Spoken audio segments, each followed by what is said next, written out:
السلام علیکم جی، میں ہوں حسام دورانی اور آپ دیکھ رہے ہیں پروگرام سیاست۔ ناظرین، آج کے دن میں جو ہے کچھ ایسی خبریں مشرق وسطیٰ سے دوبارہ ہم لے کے آپ کے سامنے آ رہے ہیں، جن کو اگر ہم دیکھیں تو کہنا تو نہیں چاہیے، لیکن آج تقریباً 37ویں بار ایسا ہوا کہ ڈونلڈ ٹرمپ کی جانب سے بیان آیا ہے کہ اگلے 2-3 روز میں ایران کے ساتھ مذاکرات فائنل ہو جائیں گے۔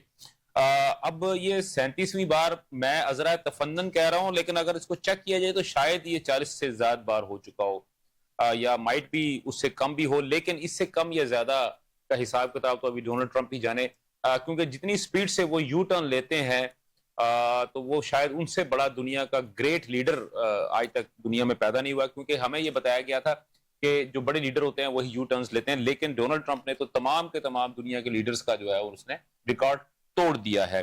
ابھی لیکن جو سب سے بڑی جو خبر ہے وہ ہے جو شہادت ہوئی تھی 28 فروری کو آیت اللہ خامنائی کی۔ اب آیت اللہ خامنائی جن کی شہادت کے فوراً بعد جو ہے معاملہ اتنا بری طرح ڈسٹرب ہوا کہ مشرق وسطیٰ 42 روز تک جنگ و جدل کی لپیٹ میں رہا، آگ اور شعلے ہم نے دیکھے، دھواں اڑتا دیکھا، لاشیں ہم نے اڑتے دیکھے، اور اس کے بعد پوری دنیا میں ہم نے کیوس ہوتا دیکھا، جو سچویشن پیدا ہوئی اور انرجی کی پرائسز کہاں سے کہاں تک پہنچ گئی، اور وہ تمام کے تمام مسائل شروع ہوئے آیت اللہ خامنائی کی شہادت کے بعد سے، لیکن ان کی ابھی تک تدفین نہیں ہو سکی۔ اب ان کی تدفین کب ہوگی یہ کچھ کہہ نہیں سکتے۔ 28 فروری کو جب ان کے کمپاؤنڈ پہ، جہاں پہ وہ ایک میٹنگ میں مصروف تھے، وہاں پہ حملہ ہوا، اور اسے ویری نیکسٹ ڈے جو تھا انہوں نے سرکار ایران کی جو سرکاری ایجنسی نیوز ایجنسی تھی یا ان کی حکومت تھی، انہوں نے ان کی شہادت کا اعلان کیا۔ اس دن سے لے کے آج کے دن تک جو ہے ابھی تک ان کی تدفین نہیں ہو سکی، ان کی جو باقیات ہیں وہ ابھی تک سپرد خاک نہیں ہوئی، لیکن ابھی کہا یہ جا رہا ہے کہ یوم عاشور کے دوران میں جو ہے جو ان کی جو ہے آخری رسومات کو ادا کیا جائے گا۔ مائٹ بھی یہ کچھ پولیٹیکل ریزنز ہو، مائٹ بھی یہ کچھ ان کی مذہبی ریزنز ہوں، ان کے اوپر ہم ڈسکس کریں گے کہ وہ اتنا ڈیلے کیوں کیا گیا اس کے اوپر۔ اور دوسری بات، جیسا میں نے پہلے بات کہی کہ پروگرام کے بالکل شروع میں، کہ تقریباً 37ویں بار انہوں نے کہا، شاید 37ویں بار، چلے 30 لگا لیں، لیکن 2 یا 3 دن، اب دوبارہ 2 یا 3 دن کب آئیں گے یہ اب ہم دیکھتے ہیں، لیکن معاملات یہاں تک اس نہج پہ پہنچ چکے ہیں کہ اب تو ایران نے بھی یہ کہنا شروع کر دیا، وزارت خارجہ کی جانب سے بھی، ان کے قالیباف صاحب کی جانب سے بھی، اور باقی جو ان کے جو اسپوکس پرسن اسورٹ آف پرسنز ہیں ان کی جانب سے یہ بات جو ہے وہ کہانی شروع ہو چکی ہے، یا ان کی جانب سے بیانات آ چکے ہیں کہ پاکستان کی مدد سے مذاکرات بہت سپیڈ سے آگے بڑھ رہے ہیں، اور بہت جلد جو ہے ان کا کوئی رزلٹ ہمیں آتا ہوا نظر آ رہا ہے۔ اس کے بعد اگر آپ دیکھتے ہیں تو یہی بات جو تھی وہ ایران کے جو مستقل مندوب ہے اقوام متحدہ میں امیر سعید ایروانی، انہوں نے بھی یہی بات کی، اور انہوں نے کہا کہ پاکستان کی مدد سے جو ہے بہت جلد ہم کسی ایک فریم ورک کے اوپر ہم آ جائیں گے، اور بہت جلد آپ کو کچھ چیزیں نظر آئیں گی۔ دوسری جانب اگر ہم دیکھتے ہیں تو ایران اور اسرائیل کی کشیدگی دوبارہ سے شروع ہو گئی، اگرچہ کہ چند دن پہلے کی اگر میں بات کرتا ہوں تو ڈونلڈ ٹرمپ اور نیتن یاہو کے درمیان میں بڑی ہاٹ شاٹ ہوئی، اور بلکہ اس کے بعد جو خبریں جو باہر آئیں، اور اس کے جہاں تک بھی کہا گیا کہ ڈونلڈ ٹرمپ کی جانب سے نیتن یاہو کو جو ہے وہ احسان فراموش شخص بھی گردانا گیا، اور ان کو کافی سخت سست بھی کہا گیا، اور اس کے فوراً بعد جو تھا ایک خبر یہ بھی آئی تھی کہ ڈونلڈ ٹرمپ نے نیتن یاہو کی جو مسز ہیں ان کو بھی شکایت لگائی ہے کہ اپنے خاوند کو سمجھاؤ یہ حرکتیں چھوڑ دے، اس سے خطے کی جو ہے وہ بربادی بڑھے گی۔ اس کے باوجود بھی اگر آپ دیکھتے ہیں، جہاں پہ ہم نے جب یہ بات ہوئی تو اس کے فوراً بعد حزب اللہ کے ساتھ ٹیلی فونک کنورسیشن بھی ہوئی ڈونلڈ ٹرمپ کی، اور اس کے بعد معاملات کچھ سیٹل ہوتے ہمیں نظر بھی آئے، لیکن very next day Nitin Yahoo کی جانب سے دوبارہ جو لبنان کے اوپر اٹیک کا آرڈر دیا گیا، اور بلکہ یہاں تک کہا گیا کہ جتنی سپیڈ سے آپ چیزوں کو کنکر کر سکتے ہو، ان کو کیپچر کر سکتے ہو، علاقوں کو، ان کو کرو، اس کے بعد دیکھیں گے کیا ہوتا ہے۔ لیکن اس کے بعد جو معاملات ہوئے ہیں، اس کے بعد دوبارہ سے جو ہے عالمی منڈی میں تیل کی قیمتوں میں اضافہ ہوتا ہوا ہمیں نظر آ رہا ہے، اور یہ ایک اچھا شگن نہیں ہے۔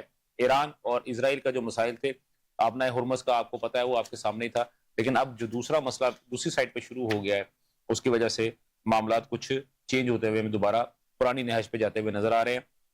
اور اس کے علاوہ ڈونلڈ ٹرمپ نے یہ دعویٰ کیا ہے کہ آئندہ 2 ہفتوں میں، یعنی کہ 2 سے 3 دن میں ان کا دعویٰ ہے کہ مذاکرات فائنل ہو جائیں گے، اور آئندہ آنے والے 2 سے 3 ہفتوں کے اندر امریکہ وہاں سے وکٹری سپیچ کر کے اپنے ملک واپس چلا جائے گا، یہ بھی ایک چیز ہے. لیکن اس کے بعد اگر دوسری جانب دیکھتے ہیں تو لبنان کے صدر نے اسرائیل کو جو ہے وہ مذاکرات کی دعوت دے دی ہے. اب وہ مذاکرات کس پوائنٹ پر ہوں گے، لیکن سب سے امپورٹنٹ خبر in the last but the not least, لبنان کی جو فوجی قیادت ہے وہ اس وقت پاکستان کے دورے پر ہے، اور بحرین کی بھی فوجی قیادت ہے وہ اس وقت پاکستان کے دورے پہ ہے. بحرین کے جو بحریہ کے جو ان کے سربراہ ہیں وہ پاکستان کے دورے پہ، اور لبنان کے جو ان کی جو آرمی ہے ان کے جو سربراہ ہے وہ فیلڈ مارشل عاصم منیر صاحب کی باقاعدہ دعوت پہ جو ہے وہ پاکستان آئے. وہ کس لیے آئے، کیوں آئے، اس کے پیچھے ایسا کون سا منظر تھا جس کی وجہ سے وہ پاکستان تشریف لے کے آئے، ان تمام چیزوں پہ ڈسکس کرنے کے لیے آج ہمیں جو ہے وہ اسٹوڈیو میں جوائن کیا ہے سب سے پہلے علی اشرف رتا صاحب نے. علی اشرف رتا صاحب تجزیہ کار ہے. سر آپ کا بہت بہت شکریہ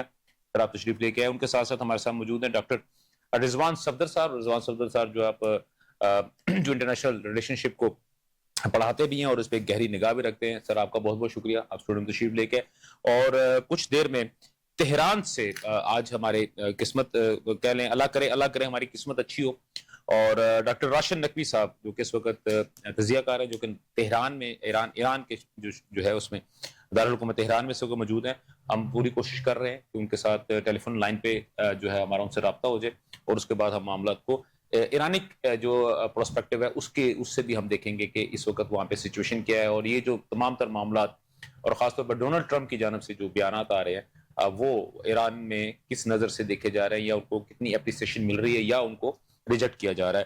تو سب سے پہلے تو میں بات کروں گا، اور خاص طور پہ یہ جو آیت اللہ خامنئی صاحب کی جو تدفین کے بارے میں جو ہے، یہ بھی یقینی طور پہ سوال انہی سے پوچھنا چاہیے کیونکہ اس وقت وہ وہاں پہ موجود ہے، لیکن ہم دیکھتے ہیں کیا بنتا ہے. لیکن سر سب سے پہلے تو اپنا جی ڈاکٹر صاحب بالکل ٹھیک ہو گیا سر، ڈاکٹر راشد نقوی صاحب نے ہمیں جو ہے جوائن کر لیا ہے. تو میرے خیال میں سب سے پہلے ہم ڈاکٹر صاحب کی طرف ہی چلتے ہیں. السلام علیکم ڈاکٹر صاحب. جی وعلیکم السلام ورحمۃ اللہ. جی ڈاکٹر صاحب کیسے مزاج ہیں آپ کے، ٹھیک ہے؟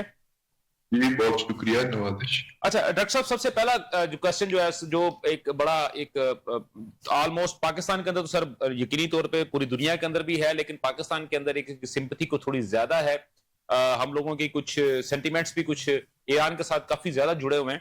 تو جو علی خامنئی کی جو نماز جنازہ اور تدفین جو ہے یہ اتنی ڈیلے کیوں ہو رہی ہے، اور کہہ رہے ہیں کہ عاشور محرم کے بعد میں کیا جائے گا، تو اس کی کوئی اسپیسیفک ریزن ہے کیا، پولیٹیکل ریزن ہے یا اس کے کوئی ریچولز ہیں، آپ وہ تھوڑا سا ڈیفائن کیجئے گا. جی بسم اللہ الرحمن الرحیم. دیکھیں دو تین بڑی وجوہات ہیں. ایک تو یہ ہے کہ اتنی بڑی شخصیت دنیا سے گئی ہے اور جس انداز سے ان کی شہادت ہوئی ہے تو دنیا کے اندر ان کی مقبولیت میں پہلے سے کئی گنا اضافہ ہوا ہے. اور یہاں پہ ان کا جو اپنا آفس ہے اس پہ جتنے لوگوں نے ڈیمانڈز کی ہیں کہ ہم اس نماز جنازہ میں شریک ہونا چاہتے ہیں، تو میں اس کو ایک پریشر کہتا ہوں کہ وہ اتنا پریشر ہے اور اتنے زیادہ تعداد میں لوگ، بیرون ملک کی بات کروں میں، اندرون ملک میں بعد میں عرض کرتا ہوں. صحیح. تو بیرون ملک سے اتنا دباؤ ہے. دیکھیں آپ شاید جو ہمارے حضرات آپ کے دیکھنے والے، تشیع کا ایک خاص ایک جسے کہتے ہیں کہ ایک مذہبی طور طریقہ ہے جس کو یہ لوگ کہتے ہیں تقلید. ٹھیک ہے. جس میں ایک مجتہد کی پیروی کرنی ہوتی ہے کہ آپ نے اسلامی احکام کو، نماز ہے، روزہ ہے، حج ہے، زکوٰۃ ہے، یہ جتنے شریعت کے احکامات ہوتے ہیں تشیع کے اندر کسی ایک مرجع، اس کو ہم کہتے ہیں مجتہد کہتے ہیں، اس کی تقلید ضروری ہوتی ہے. تو آیت اللہ سید علی خامنئی نہ صرف یہ کہ وہ ایران کے سپریم لیڈر تھے، یا ان کو ہم دوسرے لفظوں میں ولی فقیہ بھی کہتے ہیں کہ نظام کے اندر، بلکہ وہ ایک مجتہد بھی تھے، مرجع بھی تھے، اور کروڑوں کی تعداد میں لوگ ان کی تقلید کرتے تھے، یعنی ان کے کہنے پہ احکامات پہ عمل کرتے تھے. یہ تشیع کا ایک اپنا طریقہ ہے. جیسے آپ کہہ سکتے ہیں کہ ہمارے مثلا التسنن کے ہاں 4 امام ہیں اور ان اماموں کی جو ہے وہ باقاعدہ تقلید کی جاتی ہے، یعنی انہی کے احکامات کی روشنی میں. تو تشیع کے اندر یہ سسٹم ہے کہ یہاں پہ امام زمانہ جو 12ویں امام ہیں، ان کی غیبت کے بعد جو شخص جس کے اندر وہ صفات ہوں گی کہ جو امام زمانہ نے بتائی تھیں، وہ اس قابل ہوتا ہے یا اس درجے پہ ہوتا ہے کہ لوگ اس کی تقلید کرتے ہیں. یعنی دین کو، شریعت کو، اس پہ عمل درآمد کرنے کے لیے وہ اس کی طرف رجوع کرتے ہیں، اس لیے اس کو مرجع بھی کہتے ہیں. صحیح تو یہ تشیع کے ہاں ہے، سینکڑوں سالوں سے یہ چیز ہے.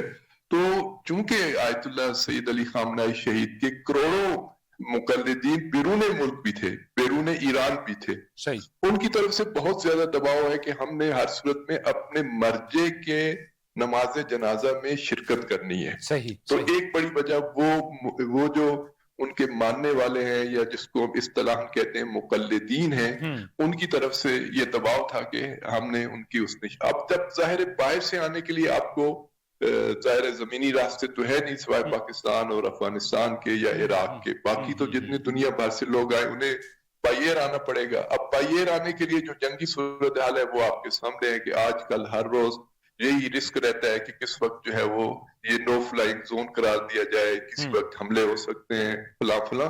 تو ایک تو بیرونی دباؤ تھا، پھر داخلی طور پہ بھی ظاہر ہے جو ایرانی جتنی عوام تھے ان کی بھی خواہش تھی کہ وہ اس میں بھرپور شرکت کریں، چونکہ یہ ایک اعزاز سمجھا جاتا ہے. بعض روایات میں ہے کہ آپ بڑی ہستیوں کی، ایسی مقدس ہستیوں کے اگر نماز جنازہ میں شریک ہوں تو آپ کو ایک بہت بڑا ثواب ملتا ہے. تو سیاسی وابستگی کے ساتھ ساتھ ایک دینی وابستگی اور ثواب، اور اس عنوان سے بھی کروڑوں کی تعداد میں لوگ یہاں پہ آمادہ اور تیار ہیں. ٹھیک ہے، اس کا مطلب بیسیکلی تیسری وجہ جو بیسیکلی آپ یہ کہنا چاہ رہے ہیں کہ اس کی کوئی اسپیسیفک کوئی پولیٹیکل ریزن نہیں ہے، یہ صرف سیکورٹی پوائنٹ آف ویو سے یا راستوں کی بندش کی وجہ سے ہے یہ چیزوں کی. جی بالکل اسی طرح سیکیورٹی اگر ریزن بنتی ہے تو وہ بھی یہی حملوں کی ریزن بنے گی. جی بالکل. باقی اس کے کوئی ایسا مسئلہ نہیں ہے. تو ہمارے یہاں تشیع کے ہاں امانتاً دفنا دیا جاتا ہے، اور اس کے بعد جو ہے وہ اس کی جو باقاعدہ مثلا جس انداز سے مثلا ان کے یہاں پہ اس کے لیے اصطلاح استعمال ہوتی ہے تشیع جنازہ، یعنی نماز جنازہ کے جلوس جو نکلتے ہیں. تو اس عنوان سے اس کے علاوہ اور کوئی وجہ نہیں ہے. اور یہ تو جیسے اس سے پہلے بڑی بڑی شخصیات خود امام خمینی رحمۃ اللہ علیہ، اور اس سے بعد جنرل قاسم سلیمانی کا ایک بڑا کروڑوں کا اجتماع ہوا تھا یہاں پہ. تو اس سے بڑا اجتماع متوقع ہے باہر سے بھی اور داخلی طور پہ. تو اس کے لیے بہت لمبے چوڑے انتظامات اپنی جگہ پہ ہیں. بالکل ٹھیک، آپ کا پوائنٹ آ گیا سر. میرے ساتھ علی حسین رتا صاحب ہے اور ڈاکٹر رضوان صفدر صاحب ہے. ان سے سر میں ایک پوائنٹ لے لوں، اس کے بعد سر میں دوبارہ آپ کی طرف آتا ہوں. رتا صاحب، جیسے میں نے پہلے بات کی کہ یہ 2-4 دن کی بات ہے، معاملات سیٹل ہو جائیں گے، تو ٹرمپ کس کو سنا رہے ہیں یہ چیزیں؟ ایکچولی میں نا اس کے پیچھے ایک لمبی ہسٹری ہے، اور میرا خیال ہے کہ بیک اینڈ پہ نیتن یاہو کو کافی پہلے یہ بات کنوے کی گئی تھی کہ آپ جو ہے باز آ جائیے، کیونکہ چیزیں دنیا برداشت نہیں کر پا رہی جو اس وقت ہو رہا ہے. ٹھیک ہے، مطلب صرف ایران یا صرف امریکہ کی بات نہیں تھی. تو اس چیز کے لیے جو ہے جو اسرائیلی اسٹیبلشمنٹ ہے وہ تو کہیں نہ کہیں پہ اس چیز کے اوپر راضی ہوئی ہے، لیکن وہاں کی جو پولیٹیکل رجیم ہے وہ ابھی تک جو ہے وہ باز نہیں آ رہے اس چیز سے. وہ چاہتے ہیں کہ یہ جنگ جاری رہے اور امریکہ جو ہے وہ اس کے اندر جو ہے وہ انوالو رہے، اور جو ان کے آبجیکٹیوز ہیں لانگ ٹرم جو پہلے ہم ڈسکس کرتے رہے ہیں وہ ان کو اچیو کر سکے.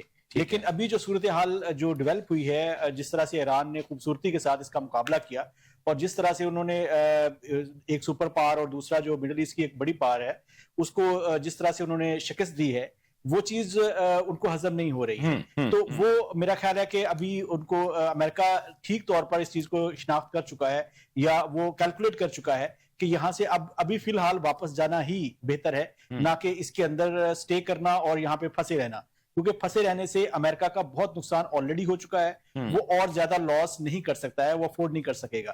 تو یہ بیسک ریزن ہے جو ابھی 3-4 دن کی ہم بات کر رہے ہیں. تو ہوپ فلی میرا خیال ہے کہ جہاں پہ ان کی اسٹیبلشمنٹ سمجھ گئی ہے تو ان کی پولیٹیکل رجیم بھی اس چیز کے اوپر آمادہ کر لی جائے گی. ٹھیک ہو، آپ کا پوائنٹ آ گیا. اچھا، اپنا ڈاکٹر صاحب، یہ جو کہا یہ جا رہا ہے کہ پاکستان کی جتنی بھی سفارتی کوششیں ہیں وہ جب کسی ایک نہج پہ پہنچنے لگتی ہیں تو اسرائیل کی جانب سے ایسا کوئی معاملات ہو جاتے ہیں جس کے بعد وہ تمام کی تمام چیزیں رک جاتی ہیں، واپس چلنا پڑتی ہیں، اور پاکستان کو دوبارہ نئے سرے سے جو ہے وہ ایفرٹ کرنی پڑتی ہے. اور اس کے بارے میں یہاں تک بھی کہا گیا، کچھ ہمارے یاران نمان امریکہ میں موجود ہیں، ان سے بھی میری بات ہوئی تھی، بلکہ رتا صاحب کی بھی اکثر ہوتی رہتی ہے اس معاملات کے اوپر. تو وہ میری جو ان سے بات ہوئی تو انہوں نے مجھے کہا کہ ابھی جو لاسٹ جو ان دونوں کی آپس میں ہاٹ شاٹ ہوئی ہے اس کے اندر یہ معاملات بھی ڈسکس ہوا ہے کہ پاکستان کے معاملات کو ڈی ریل نہ کرو. سر یہ چیزیں ہیں؟ بالکل ہے. دیکھیں یہ تو ہم نے پہلے پروگرامز میں بات کی تھی کہ اسرائیل نے اسپوائلر کا کردار بہرحال نبھانا ہے, اور کیونکہ اسرائیل وہ واحد ملک ہے شاید جس کو اس وقت جنگ وارے کھاتی ہے. نہ مڈل ایسٹ کے ملکوں کو جنگ وارے کھاتی ہے, نہ پاکستان کو نہ امریکہ کو وارے کھاتی ہے. دنیا کے کسی اور ملک کو جو انرجی کے کرائسس ہیں اس وقت, پاکستان جیسے ملک جو پہلے ہی انرجی کے کرائسس میں تھے وہ مزید آ گئے. گلف کنٹریز جن کا انرجی جن کی بکتی تھی وہ بک نہیں رہی, اور جو جن کی سب سے بڑی اکانومی ہی اسٹیبلٹی کے اوپر تھی, یو اے ای ٹائپ, آپ کا سعودی عرب ٹائپ, وہ بھی کرائسس. ایران تو بالکل کلیپس کر گیا. ایران آپ نے آبرہ ہرمز کی جو کر دی, قطر کر گیا. تو میرا مقصد بات کرنے کا ہے کہ جو جنگ وارے کھاتی ہے نا اگر کسی کو, اور اسرائیل کو ڈر کیا ہے, اصل میں یہ بات کرنے کی ضرورت ہے کہ اب وہ کیوں پیچھے ہٹنے کو تیار نہیں ہے. وہ اس لیے پیچھے ہٹنے کو تیار نہیں ہے کہ پہلے ان کی یہ مس کیلکولیشن تھی کہ ایران کو ہم نا ایک ہفتے میں 2 دنوں میں ہم کھا جائیں گے, کھا پی جائیں گے, سائڈ پہ کر دیں گے. اب وہ ہوا نہیں. اب ڈر کیا ہے کہ ایران کی جو نئی قیادت ہے وہ زیادہ پر اعتماد ہے اور وہ فرنٹ فٹ پہ کھیلتی ہے. تو ان کو کیا خطے کے اندر ایک نیا جو توازن ہے, اسرائیل کو بھی اور امریکہ کو بھی, اس کو نئے توازن کو اب ایکسپٹ کرنا پڑے گا. وہ بڑی مشکل بات ہے. اس کو ایکسپٹ کرنے کا مطلب یہ ہے کہ جو گلف کے ملک ہیں وہ ظاہر ہے آپ دیکھ لیں کہ یہ اسی کا یہ ایک شاخسانہ بھی ہے کہ لبنان کی جو آرمی کے ہیڈ ہیں یا جو آرمی کے وہ ہیں وہ پاکستان میں ہیں اس وقت, اور وہ بھی اب اپنی آرمی کو اسٹیبلائز کرنا چاہتے ہیں تاکہ بیرونی طاقتیں جو ہیں وہ ان کے اوپر حملہ نہ کریں. کل کو جب یہ یہاں پہ معاہدہ ہو جاتا ہے, ایک بات اور بھی ڈسٹنگوش کرنے کی ضرورت ہے ہمیں کہ ابھی تک جو کام ہو رہا ہے, جو بات ہو رہی ہے وہ فریم ورک کے اوپر بات, فریم ورک کے اوپر, بالکل امن معاہدے کے اوپر بات نہیں ہو رہی. امن معاہدہ ابھی بہت لمبی اور دیر کی بات ہے, دور کی بات ہے. ہاں وہ دور کی بات ہے.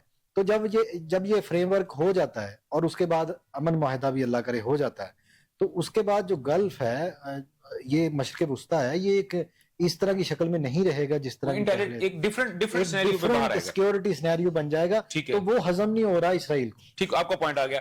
اچھا اپنا ڈاکٹر صاحب, نقوی صاحب, کی یہ ابھی جس طرح انہوں نے بات کہی ہے کہ یہ جنگ جو ہے وہ صرف اور صرف اسرائیل کے حق میں ہے اور خطے کے جتنے دوسرے ممالک ہیں ان کے لیے ایک تھوڑی ڈسٹربنگ ہے. لیکن سر یہاں پہ ایران کے اگر میں حوالے سے بات کرتا ہوں تو ایران کا جو اس وقت وجہ اناد ہے اسرائیل کے ساتھ وہ حماس ہے یا حزب اللہ ہے. تو کیا آنے والے دنوں میں آپ کیا دیکھتے ہیں کہ ایران کے اپنے اندر بھی سر کہیں نہ کہیں سے کوئی نہ کوئی تو آواز اٹھ رہی ہوگی جو کہ چیزوں کو بھی دیکھ رہے ہوں گے, اور جیسے آپ جیسے لوگ جو وہاں پہ موجود ہیں اور اس کو پراپرلی اس کو تجزیہ بھی کر رہے ہوں گے. تو آپ کیا دیکھتے ہیں کہ آنے والے دنوں کے اندر اس قسم کی جو پراکسیز ہیں ان کے اوپر کتنا کنٹرول ہو سکتا ہے؟ دیکھیں میں ڈاکٹر صاحب کی باتوں کو سیکنڈ کروں گا. انہوں نے بڑا خوبصورتی سے پورا جو ہے اس وقت سیناریو ہے اس کو بیان کیا, لیکن میں یہاں پہ ایک اضافہ کرتا چلوں کہ ایران اور اسرائیل کی جنگ کچھ جغرافیائی جنگ نہیں ہے, نظریاتی جنگ ہے. جی بالکل نظریاتی. اور چونکہ آپ مجھ سے بہتر جانتے ہیں کہ جو اسرائیل کے پاس گریٹر اسرائیل کا جو تصور موجود ہے اور وہ برملا اس کا اظہار بھی کرتا ہے, اس کے اندر ایران شامل نہیں ہے. اس کے اندر گلف کنٹریز ہیں اور ادھر جا کے اگر آپ دیکھیں تو کچھ عرب ممالک ہیں, اس میں مصر تک, سرائے سینا اور اس علاقے میں. تو ایران کی کوئی جغرافیائی جنگ نہیں ہے. ایران کی اس کے ساتھ چونکہ نظریاتی جنگ ہے اور یہ نظریاتی جنگ جاری رہے گی. صحیح. ابھی اس وقت جس کو آپ کہہ رہے ہیں جنگ رک سکتی ہے لیکن نظریاتی دشمنی نہیں ختم ہو سکتی. یہ دشمنی جاری رہے گی, یہ آئندہ بھی ہونا ہے. اور ایران کا, ایرانی عوام کا موقف یہ ہے کہ جب تک فلسطینیوں کو ان کا حق مل نہیں جاتا اس وقت تک یہ جنگ جاری رہے گی, یہ دشمنی باقی رہے گی. دیکھیں حزب اللہ بھی, اس کی کیا دشمنی ہے؟ اسرائیل ہے نا, اس کا بھی بنیادی وجہ کہ وہ اسرائیل کے عنوان سے کہتا ہے کہ فلسطین کا. حماس کی تو اپنی سرزمین ہے, اس کا تو حق بنتا ہے کہ وہ اس کے لیے. تو یہ جو آپ پراکسیز کی بات کرتے ہیں یا ایران کے مزاحمتی بلاک کی بات کرتے ہیں یا اسرائیل کے آئندہ کے عنوان سے بات کرتے ہیں, اس میں میرا جو نقطہ نظر ہے اس میں ڈاکٹر صاحب یقیناً رائے دیں گے, اس میں ایران کو آئندہ کوئی خطرہ نہیں ہے. خطرہ ہے گلف کنٹریز کو. جب وہ گریٹر اسرائیل بنے گا تو یہ بادشاہ کہاں جائیں گے؟ کیا نیتن یاہو یا اس کو آنے والا جو بھی اس کی جگہ پہ ہوگا وہ ان کو ایسے کنگ رہنے دے گا؟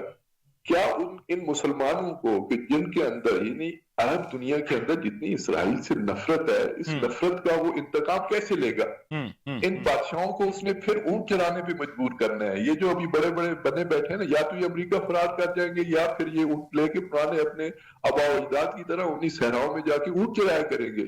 یہ ان کو احساس نہیں ہو رہا کہ اس وقت وہ امارات کو دیکھیں، اب وہ بغل بچہ بن گیا ہے اسرائیل کا، اور باقی ممالک کے جو سربراہان مملکت ہیں وہ کس انداز سے جو ہے وہ اپنے آپ کو بچا کے جیسے کر رہے ہیں. بھئی ایران اور حزب اللہ ان کی جنگ لڑ رہے ہیں، یہ کیوں نہیں یہ سمجھتے؟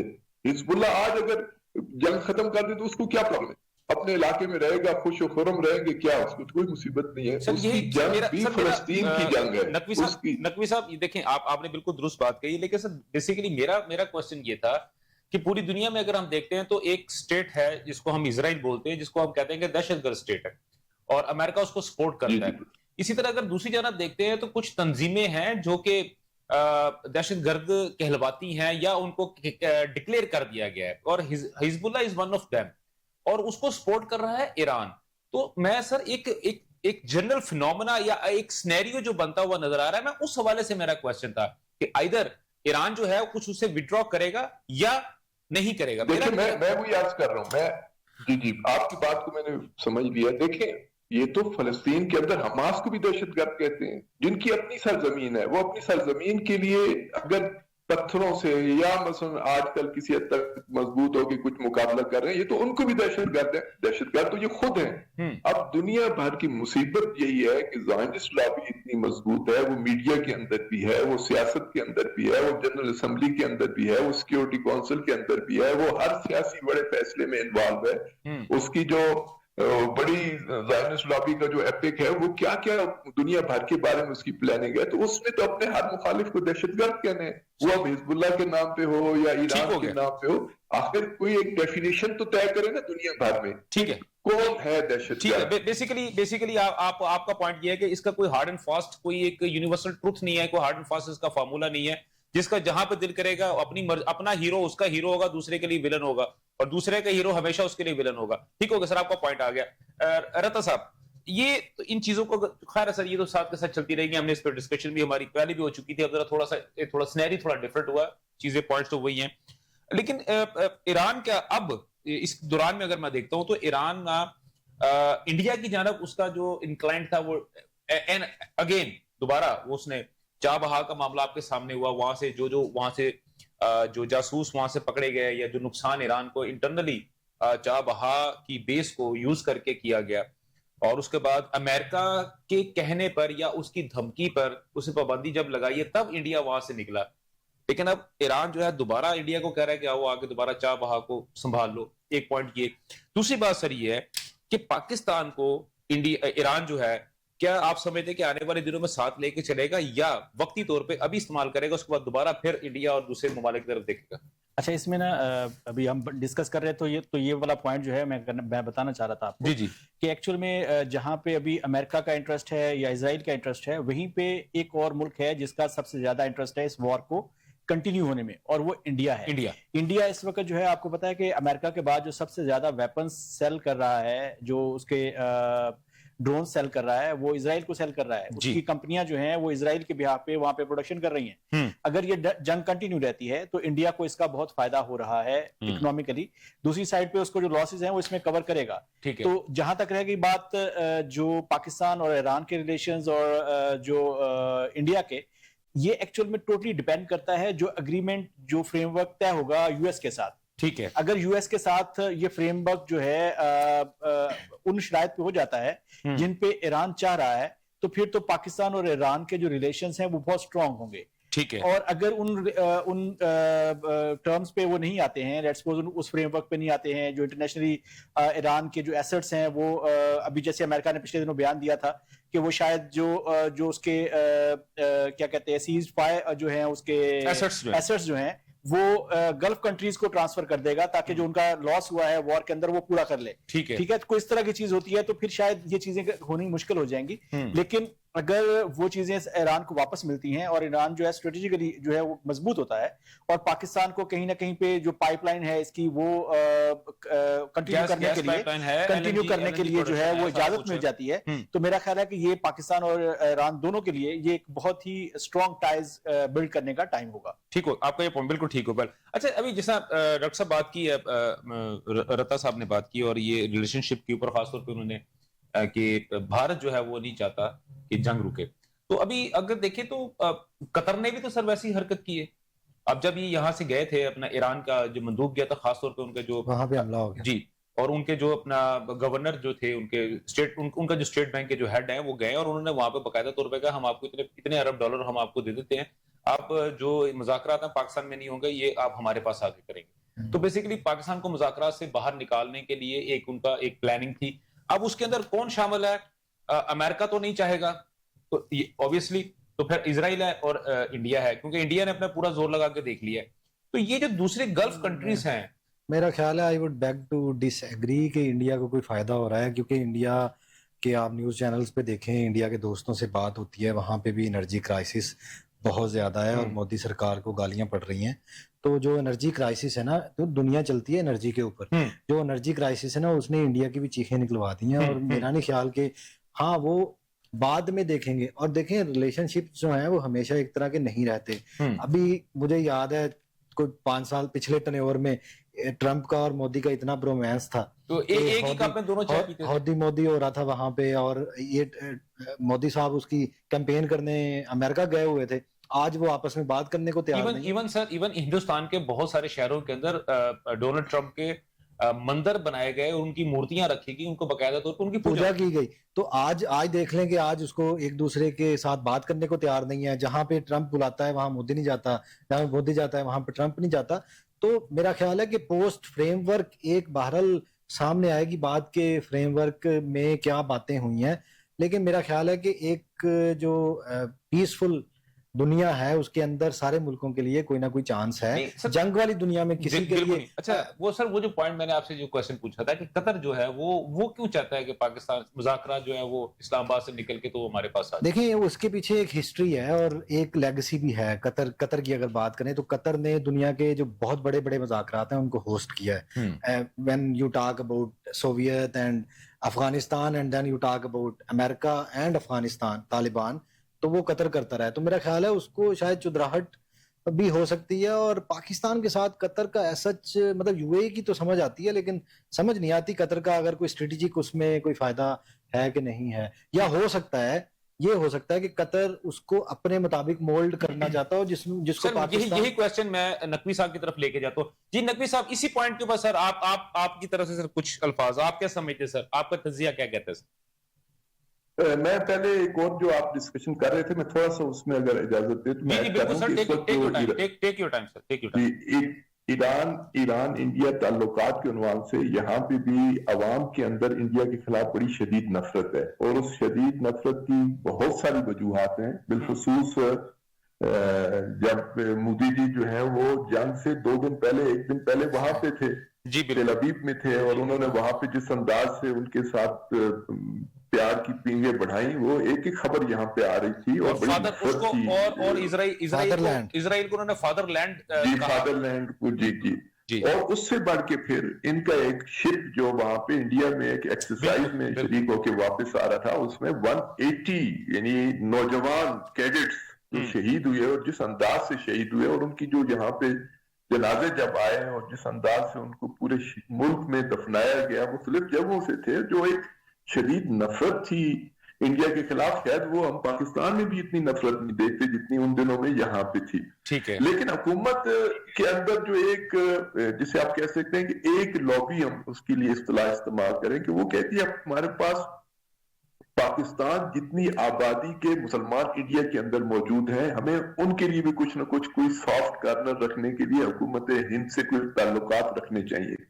ایک واحد پازیٹیو چیز ہے کہ جو اس پورے کے اندر. تیسرا مسئلہ یہ ہے کہ کچھ ہم نے بھی جسے کہتے ہیں نا, جسے آپ کہتے ہیں کہ کم لطفی کی ہے ایران کے ساتھ, کہ یہ اپنی پوری گیس لائن لے کے پہنچ گئے بارڈر تک، ہر چیز کروڑوں اربوں کا خرچہ کر کے، ادھر سے ہم نے جو ہے وہ سستی کی، ہم امریکہ کے دباؤ میں آ گئے، ہم کسی اور ملک کے دباؤ میں آ گئے، ہم نے اس کو جو ہے وہ پورے پروجیکٹ کو، حالانکہ ہمارے حق میں تھا، پاکستان کے حق میں تھا، 100% اس کے فوائد جو ہے پاکستان میں انرجی کرائسس نہ ہوتا، اس وقت جس مشکل سے ہم دو جا رہے ہیں یہ مشکل نہ ہوتی، لیکن ہم امریکہ کے دباؤ میں آ گئے اور ہم نے اس سے جو ہے وہ مختلف بہانوں سے، حالانکہ انڈیا نے بڑا فائدہ اٹھایا ان دنوں میں جب سینکشنز پورے پرائمری بھی تھیں سیکنڈری بھی تھیں، انہوں نے یہاں سے تیل لیا، بلکہ کیا کہتے ہیں کہ مفت تیل لیا، پیسے بھی جس انداز سے دیتے تھے وہ بھی ہمیں پتہ ہے کہ کس انداز سے۔ پھر ایک جو چیز جو بنی وہ چابہار اور جو ہمارا گوادر ہے اس کو ایک رائیول کے طور پہ پیش کرنے کی کوشش کی گئی، جبکہ ایران کا موقف یہ تھا کہ یہ برادر ہیں، یہ سسٹر پورٹس ہیں، ان کو آپس میں ایک دوسرے کے لیے فائدے میں ہونا چاہیے۔ تو اس طرح کی کچھ وجوہات تھی اور جس میں بہرحال امریکہ کا بھی پورا کا پورا ہاتھ تھا، پھر بارڈرز کے اندر کوئی سیکیورٹی پرابلم کی وجہ سے جس کے اندر جو موومنٹ تھی اس کے پیچھے بھی اسرائیل کے جو ہے وہ چیزیں موجود تھیں، اسرائیل اور انڈیا بلوچستان کے اندر جس طرح وہ جوائنٹ وینچر کر رہے ہیں، ایران کو اس کا پوری طرح احساس ہے اور اس کو لے کے آگے بڑھ رہے ہیں، اور اس نے صرف اپنے ان کروڑوں مسلمانوں کے لیے کہ کچھ وہاں سے ان کے لیے کنسیشن لے سکے، اس لیے سر آپ کا یہ پوائنٹ سر یہیں پہ سر نقوی صاحب آپ نے 2 دفعہ یہ بات کہی ہے کہ کیونکہ بھارت کے اندر بھی کروڑوں مسلمان ہیں، تقریباً 40 کروڑ مسلمان بھارت میں، پاکستان کی اگر بات کرتے ہیں تو 24 کروڑ مسلمان پاکستان کے اندر ہیں، اور اگر ہم اہل تشیع کی بات کرتے ہیں تو پاکستان کی آبادی جو ہے وہ تقریباً 6 سے 7 کروڑ جو ہے وہ اہل تشیع کی اراؤنڈ اباؤٹ، اور بھارت کے اندر بھی اتنی بات ہے۔ لیکن سر پرابلم اگر یہاں پر جس طرح آپ نے بات کی ہے، اگر گریٹر اسرائیل کی بات کرتے ہیں اس میں ایران شامل نہیں ہے، ٹھیک ہے ہم ایگری کرتے ہیں، لیکن گریٹر بلوچستان کی اگر میں بات کرتا ہوں، بی ایل اے کی بات کرتا ہوں، جو جس کی بات کرتا ہوں اس کے اندر ایران بھی شامل ہے، اس کے بھی پارٹس اس میں شامل ہے، لیکن ایران کی جانب سے بی ایل اے کو بھی اسی طرح سپورٹ کی جا رہی تھی جیسے کہ یو اے کی طرف سے ہو رہی تھی، پہلی بات۔ دوسری بات سر یہ ہے کہ فقہ ولایت کی اگر میں بات کرتا ہوں تو وہ صرف پاکستان کے اندر سارے کا سارا فورس کیا گیا 25 کروڑ عوام کے اوپر، جس میں سے 6 کروڑ یا 7 کروڑ جو ہے وہ اہل تشیع ہو، لیکن بھارت کے 40 کروڑ مسلمان جو ہے ان کے اندر بھی آبادی جو ہے اگر اہل تشیع کی نکالیں اسی پورشن سے نکالیں تو وہ کم از کم 12 سے 13 کروڑ بنتی ہے، تو وہاں پہ جو ہے ولایت فقہ جو ہے اس کو لے کے نہیں گئے، یہاں پہ پاکستان نے امپوز کرنے کی کوشش کی گئی ہے۔ جی سر نہیں یہ تھوڑا سا کنفیوژن دور کرنے کی ضرورت ہے۔ پہلی بات یہ ہے کہ جو بلوچ موومنٹ ہے جی سر وہ ایران کے لیے بھی اتنی خطرناک ہے جتنی پاکستان کے لیے۔ آپ نے درست تجزیہ ہے آپ کا کہ گریٹر اسرائیل گریٹر بلوچستان کا جو تصور ہے وہ دونوں ممالک کے لیے اتنا ہی نقصان دہ ہے، لہٰذا اس وقت ایران کسی طرح کی کوئی ایسی موومنٹ کہ جو جسے آپ خود مختاری کی موومنٹ کہیں یا علیحدگی پسندی کی موومنٹ کہیں، کسی بارڈر پہ بھی اس کو ایران سپورٹ نہیں کرتا بلکہ اس کی مخالفت ہوتی ہے، بڑی شدت سے مخالفت ہے۔ یہ جو آپ نے کہا کہ شاید بلوچ موومنٹ میں کہیں پہ ہے، تو اس میں کوئی آپ کو اس میں کوئی کبھی ایران کا بھی آفیشلی بھی ان آفیشلی بھی کسی لٹریچر کے اندر کسی تجزیے کے اندر کبھی بھی اس کو مثبت نہیں قرار دیا گیا، اس کو ہمیشہ منفی قرار دیا گیا۔ اور ایران میں اپنے ایک صحافی عنوان سے کہتا ہوں کہ جتنا ایران ان کے خلاف کاروائیاں کرتا ہے اتنے ہمارے پاکستان میں نہیں ہوتی۔ ہمارے یہاں تو بہت سارے کمپرومائز ہو جاتے ہیں فلاں کے کہنے پہ، اور کبھی مذہبی نام آ جاتا ہے، کبھی نیشنلزم آ جاتا ہے اس کی بنیاد پہ۔ ایران بڑا اس میں جسے کہتے ہیں نا بہت ہی اسٹریٹ فارورڈ کہتے ہیں کہ نہیں، بارڈر اپنے بارڈر، پاکستان کا اپنا بارڈر، ایران کے ادھر بارڈر، دونوں بارڈر میں اس میں کچھ نہیں ہونا چاہیے۔ دوسری جو آپ نے بات کی ہے نا، دوسری آپ نے جو کہ ہندوستان کے اندر یا پاکستان کے اندر ولایت فقیہ کا کوئی وہ بنانے کی کوشش کرتا ہے، یہ ایران کا کوئی آفیشل اس طرح نہیں ہے کہ بھئی یہ جان بوجھ کے یا کسی پالیسی کے تحت۔ ان آفیشل میں یوں کہتا ہوں، ان آفیشل ایسے ہی ہوتا ہے کہ جیسے مذہبی تعلق ہوتا ہے ممالک کے درمیان۔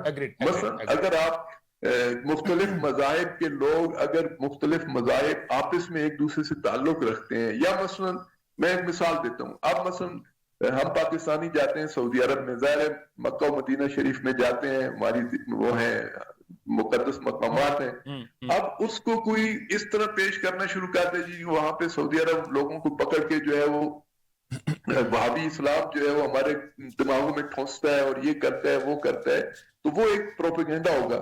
اسی طرح ایران کے اندر جو ایک چیز ہے نا، بالآخر یہاں پہ شیعوں کی زیارات ہیں، قوم کے اندر ہیں، مشہد کے اندر ہیں، پھر یہ ایک روٹ ہے عراق جانے کا، تو اس میں کبھی بھی آپ پورے کبھی رہبر شہید کے بھی یا اس کے بعد بھی آپ دیکھیں کہیں پہ آپ کو یہ نہیں ملے گا کہ یہ کہیں پہ مسلط ہونے کی کوشش کرتے ہیں یا اپنے نظریات ایکسپورٹ کرنے کی کوشش کرتے ہیں.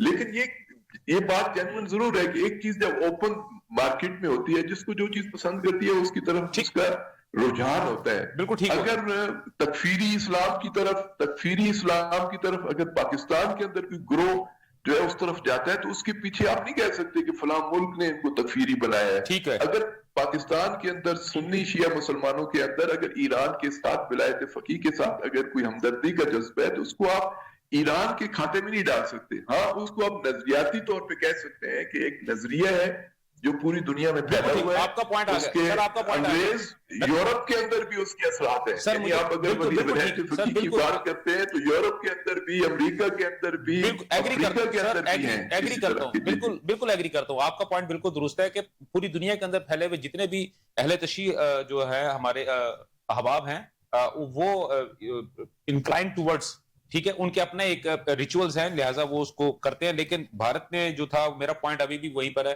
سر، کیونکہ وہ چیز مجھے ڈائجسٹ نہیں ہو پا رہی. خیر اینی ویز ہم اس پہ سے دوبارہ پھر ڈسکشن کریں گے. نہیں، میں آپ کا عرض کرتا ہوں ہندوستان کے اندر بھی ولایت فقیہ. میں آپ کو ایک مثال دیتا ہوں کہ یہی رہبر جو شہید ہوئے ہیں یہ انڈیا کے دورے پہ گئے تو اس دورے کی آپ اگر خبریں یا ویڈیوز اٹھا کے دیکھ لیں کہ وہاں پہ کتنے لوگ ان کے استقبال کے لیے سر. مجھے پتا ہے سر، بالکل سر. اور سب سے پہلے جو آیت اللہ جو تھے وہ بیسیکلی وہ بھی سر مجھے ان کا بھی پتا ہے، ان کے نام سے بلکہ بھارت کے اندر پورا ایک گاؤں بھی ہے، ان کی فیملی جو ہے وہ یعنی کہ ان کے جو سپر ہے وہ ابھی تک وہاں پہ موجود ہے. اور وہ سر مجھے ان ساری چیزوں کا پتا ہے. جی اپنا رتا صاحب، سر یہ تو اب ہو گیا، یہ تو ساری چیزیں ہیں، مسئلے مسائل چلتے رہتے ہیں. لیکن ابھی جو ایک خبر جو ہے یا جس کی وجہ سے بیان جو ہے ایک وہ ڈونلڈ ٹرمپ کا، اب وہ یہ کہہ رہے ہیں کہ جناب نہ صرف جو ہے جنگ اگلے 2 ہفتوں کے اندر میں آپ لوگ ایک وکٹری سپیچ کروں گا، ہم یہاں سے ایک ونر کے طور پہ ہم یہاں سے جائیں گے، اور ساتھ میں انہوں نے یہ بھی کہہ دیا کہ جی تیل کی قیمتیں بھی کم ہو رہی ہیں. سر یہ 2 چیزیں ہیں سر، یہ دونوں دیکھیں دونوں چیزیں ویسے ہی جو ہے وہ پروپورشنلی بڑھتی ہیں. یہ سمجھ لیں کہ ڈائریکٹلی جو ہے ایسوسیٹ کرتی ہیں دونوں چیزیں، کیونکہ ہاں جی بالکل 25% انرجی جو ہے وہ آبنہ حرمت سے جو ہے وہ ہو کے گزرتا ہے، اور اگر وہ ڈسٹرب ہے تو ڈیفینیٹلی وہ جو فیول پرائسز ہیں وہ ہائی پہ ہیں. ابھی دوبارہ جیسے سٹارٹ ہوا ہے یہ آپ دیکھیں 2 دن پہلے تو دوبارہ سے جو ہے وہ پرائسز جو ہیں وہ 10-15% بڑھ گئی. تو obviously جیسے یہ چیز 100% ایسے ہی ہوگا جیسے اگر یہ اگلے 1 ہفتے کے اندر یہ چیزیں کنکلیوڈ ہو جاتی ہیں اور کہیں کوئی چیز اناؤنس ہو جاتی ہے دونوں طرف سے اور اگری ہو جاتے ہیں دونوں کنٹریز، تو میرا خیال ہے کہ ایک سڈن جو ہے ایک ڈیکریز جو ہے وہ ہونا ضروری ہے. ڈیکریز ہوگا، ٹھیک ہے، کیونکہ اس میں دیکھیے سمپل سی کیلکولیشن ہے. کیونکہ اس وقت دنیا بھر میں جو آئل ہے اس کے ریزروز جو ہیں وہ اپنے لیسٹ لمٹ پہ ہیں اس وقت، منیمم لیول کی اوپر ہیں. ایون کہ یورپ کے اندر جو ہے وہ ایک کرائسس پایا جا رہا ہے، اسپیشلی جو ہے وہ جیٹ فیول کے حوالے سے. تو اس وجہ سے میرا خیال ہے کہ یہ رائٹ ٹائم ہے کہ دونوں ملک جو ہیں وہ اگری ہو جائیں. اور فیس سیونگ جو ہے وہ ٹرمپ صاحب کو چاہیے تھی، وہ فیس سیونگ ان کو مل گئی ہے. اور اب وہ مڈ ٹرم الیکشنز کے اندر جو ہے وہ اناؤنس کریں گے اس وکٹری کو. یہ جو ایکچوئل میں یہ جو ابھی اناؤنسمنٹ ہے یہ بیسیکلی مڈ ٹرم کے لیے ہے. ٹھیک ہے. انہوں نے ساتھ میں یہ بھی کہا ہے کہ آپ دیکھیں گے کہ ہم مڈ ٹرم کے اندر جو ہے ہم کتنا پرفارم کرتے ہیں اور لوگ جو ہے وہ ہم سویپ کریں گے اور یہ اس طرح کی چیزیں.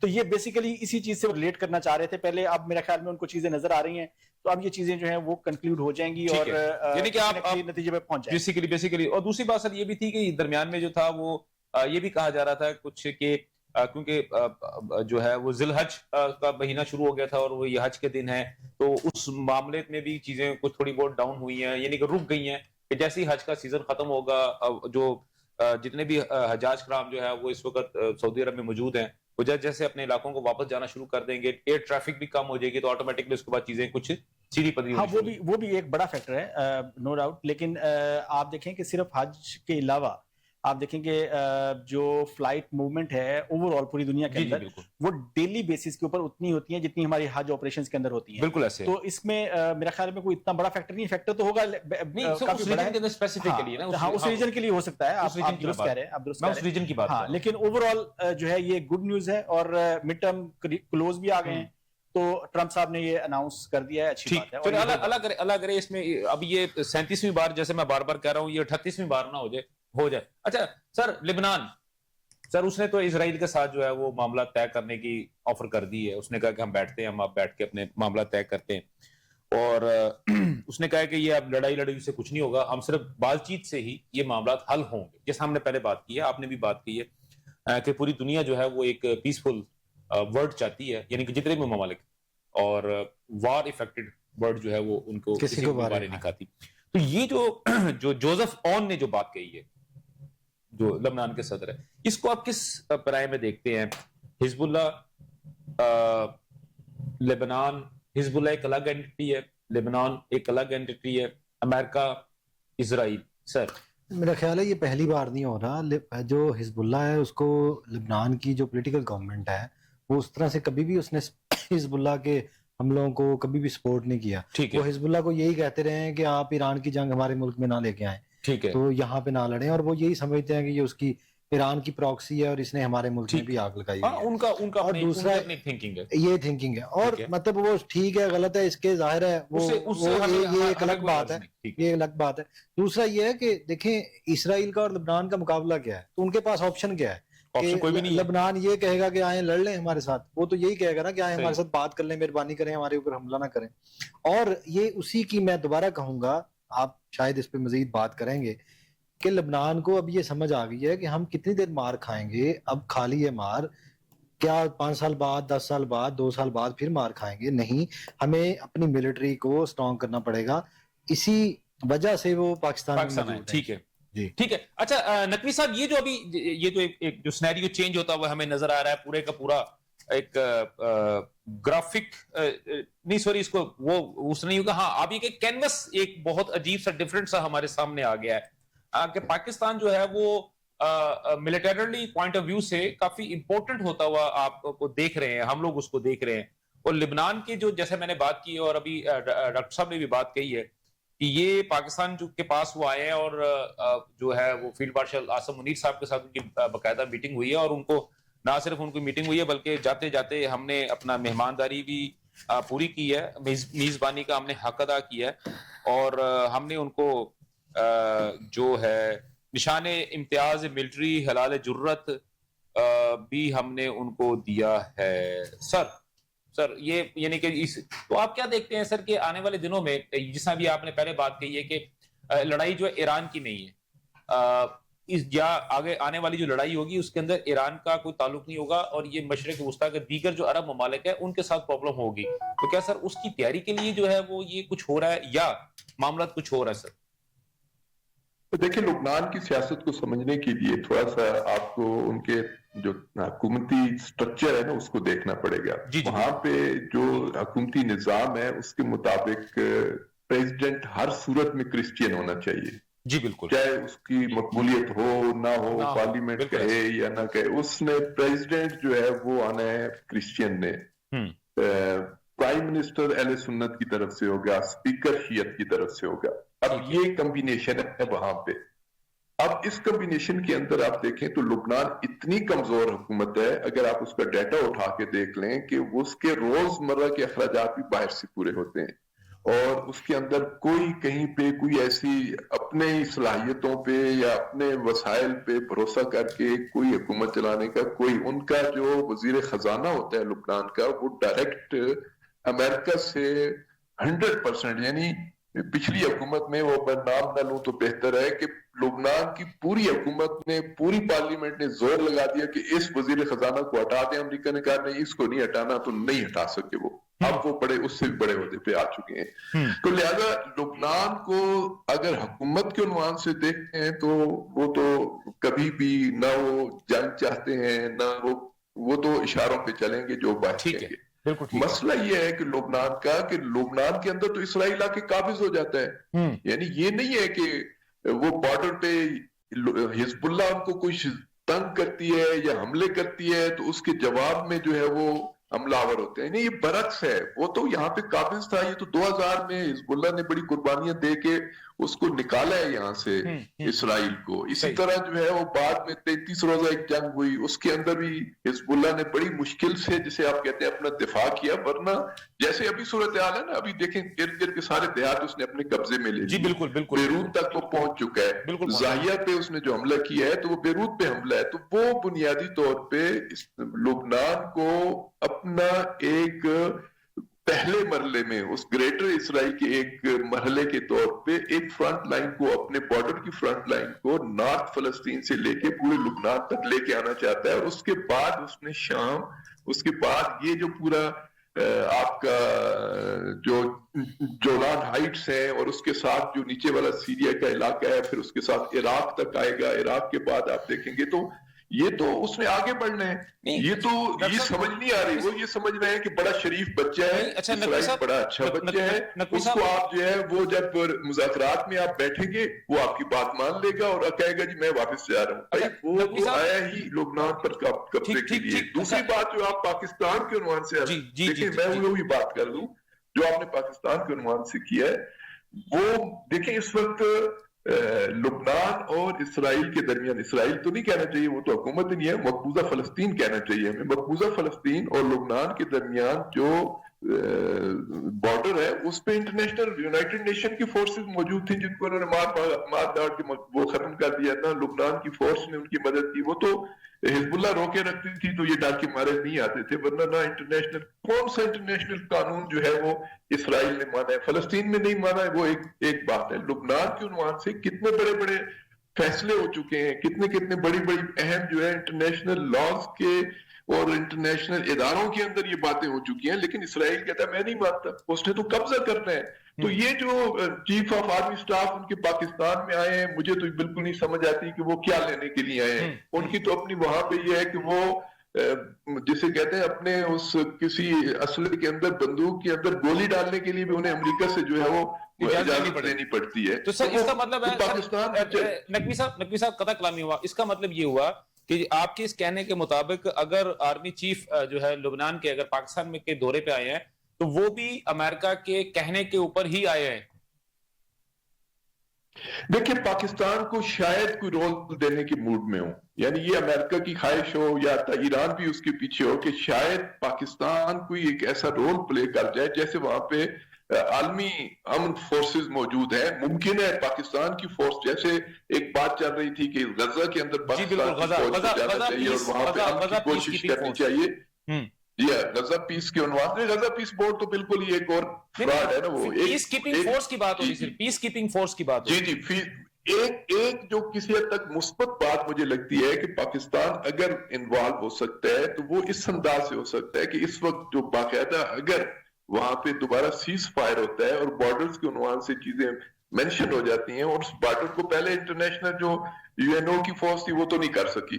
ممکن ہے پاکستان کی فورس وہاں پہ کوئی رکے اور وہاں پہ دونوں کے درمیان کوئی ایک ایسا جسے کہتے ہیں کہ وہ ایک ایریا بن جائے جس سے کوئی بنے, ورنہ پاکستان نے کیا مدد کرنی ہے لبنان کی, اور لبنان کر ہی کیا سکتا ہے. آپ کا پوائنٹ آگے سر, بیسیکلی آپ یہ کہنا چاہ رہے ہیں کہ مائٹ بھی پاکستان جا کے وہاں پہ ایک ایسا بفر زون جو ہے وہ ایک اسٹیبلش کرنے میں یا کریٹ کرنے میں کامیاب ہو سکتا ہے ایزیلی, جو کہ اسرائیل کی جو انفنٹریشن ہے اس کو اس سائٹ پہ آنے سے. لیکن یہ بات جو مجھے اس کے اندر رسک نظر آ رہا ہے نا کہ وہ اس وقت ٹرمپ کی خواہش بھی یہ ہے کہ وہ چاہتا ہے کہ جہاں تک اس وقت اسرائیل داخل ہو چکا ہے اس کو بفر زون بنایا جائے. ٹھیک ہو گیا, یعنی اس سے پیچھے جو چیزیں اس نے فتح کر لی ہیں, اگر خدا نہ خواستہ اس کو بفر زون بنایا جائے اور پاکستان کی فورسز آ جائیں وہاں پہ, تو پھر حزب اللہ اور پاکستانی فورسز ٹکرا سکتی ہیں کیونکہ وہ مقبوضہ علاقہ ہے. بالکل ٹھیک. اس لحاظ سے بہت سارے جسے کہتے ہیں ایک بڑا ایک مشکل راستہ بھی ہے. بالکل ٹھیک ہوگا سر, میرے پاس بالکل ٹھیک ہوگا سر, آپ کا پوائنٹ, میرے پاس وقت کی کمی ہے. ناظرین میں آپ سے اجازت لوں گا سر. ڈاکٹر صاحب نقوی صاحب آپ کا بہت بہت شکریہ سر, آپ نے انتہائی مخدوش حالات میں بھی جہاں پہ نہ ٹیلی فون اور نہ انٹرنیٹ کی فیسلٹی اس طرح موجود ہے اس کے باوجود بھی آپ نے انتہائی قیمتی وقت ہمیں دیا, اور آپ کی بڑی مہربانی. رضوان صفدر صاحب آپ کا بڑا بڑا شکریہ, اور علی اشرف رضا آپ کا بھی بہت شکریہ جو ہے وہ اسٹوڈیو میں تشریف لے کے. ناظرین آپ نے یہ تمام تر گفتگو سنی, اور اصل جو مسائل تھے, سب سے بڑا مسئلہ جو تھا وہ علی کی شہادت کے بعد ان کی تدفین کا تھا, وہ انتہائی جو ہے وہ کھل کے اور ان ڈیپتھ جو ہے وہ معاملات جو ہے وہ آپ کے سامنے ڈسکس ہوا. اس کے بعد دوسری جو ایشوز ہیں، لڑائی جو ہے وہ صرف اسرائیل کے حق میں ہے اور باقی جتنے ممالک ہیں وہ اس لڑائی کو ختم کرنا چاہتے ہیں باشمول ایران کے. اور ہم دعا گو ہیں کہ اللہ کرے یہ جو مذاکرات ہیں اس کا فریم ورک جو ہے وہ فوراً سے پہلے جو ہے مکمل ہو، اور ٹرمپ کی جو بات ہے 2 سے 3 دن روز والی، اللہ کرے وہ سچی ثابت ہو جائے اور آئندہ 2 سے 3 ہفتوں کے دوران میں جو یہ معاملات کسی طرح سیٹل ہو جائیں، تاکہ ملک، پوری دنیا جو ہے وہ انرجی کرائسس کے اوپر جو جن پہ آیا ہوا ہے وہ ممالک تھوڑا سا اس سکون کا سانس لے. ممالک کیا لیں گے؟ بیسیکلی ہم جیسی غریب عوام لے گی. ناظرین انشاءاللہ کل دوبارہ آپ سے دوبارہ ملاقات ہوگی، تب تک مجھے اور میری پوری پروڈکشن ٹیم کو اجازت دیجیے گا. اللہ حافظ. پاکستان پائندہ باد.